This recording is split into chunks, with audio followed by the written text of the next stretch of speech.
Kerala trails far behind, and എനിക്ക് ഏറ്റവും important എന്റെ കോണ്ടെക്സ്റ്റിൽ Thiruvananthapuram as one of the metros is also trailing far behind. Kerala's problems ഇതാണ്: delay in releasing money, lack of availability of money, delay in award of works, land availability issue. ഞാൻ ഇംഗ്ലീഷിൽ വായിക്കുന്നു, മനസ്സിലാവുന്നുണ്ടല്ലോ. 53% മാത്രമേ Kerala house hold functional house hold tap connection. ഇതാണ് fact.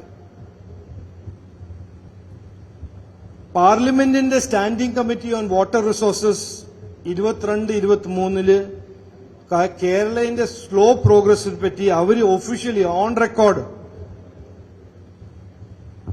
Concern express ചെയ്യുന്നു. ഗോവ, ഗുജറാത്ത്, ഹരിയാന, പുതുച്ചേരി ഇവരെല്ലാം 100% achieve ചെയ്തിരുന്നു. ഈ പ്രീവിയസ് സ്ലൈഡ്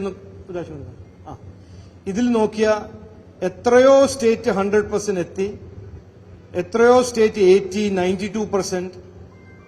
നമ്മുടെ കേരള ഇപ്പോഴും ആ ലെവലിലാണ്. നെക്സ്റ്റ്, എന്റെ ആസ് എ ഇവിടുത്തെ കാൻഡിഡേറ്റ് ആയിട്ടും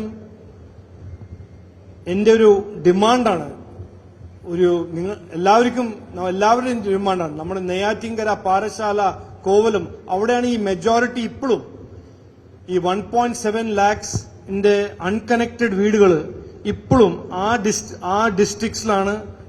2.6 lakh വീടുകൾ ഔട്ട് ഓഫ് 7.1 lakh. ഇപ്പോൾ മെജോറിറ്റി നമ്മുടെ പാറശാല, നെയ്യാറ്റിൻകര, കോവലം,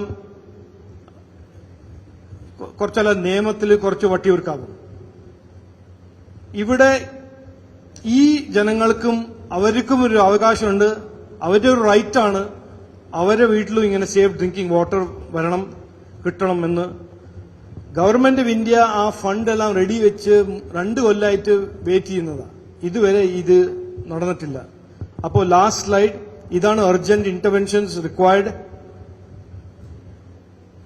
അതിൽ ഞാൻ പറഞ്ഞത് തിരുവനന്തപുരം ഡിസ്ട്രിക്റ്റിൽ ഈ 2.6 lakhs വീടുകളിൽ ഡ്രിങ്കിങ് വാട്ടർ എത്തിക്കണം.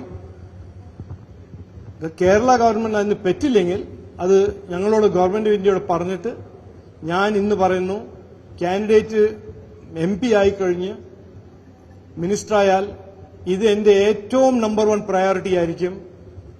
ഈ ഡ്രിങ്കിങ് വാട്ടർ സ്കീമും വീട്ടിൽ ഡ്രിങ്കിങ് വാട്ടർ സപ്ലൈന്റെ കണക്ഷൻസിന് വേണ്ടി മുമ്പോട്ട് പോകാൻ, അതിന് കംപ്ലീറ്റ് ചെയ്യാൻ അതിന് എന്റെ നമ്പർ 1 പ്രയോറിറ്റി ആയിരിക്കും.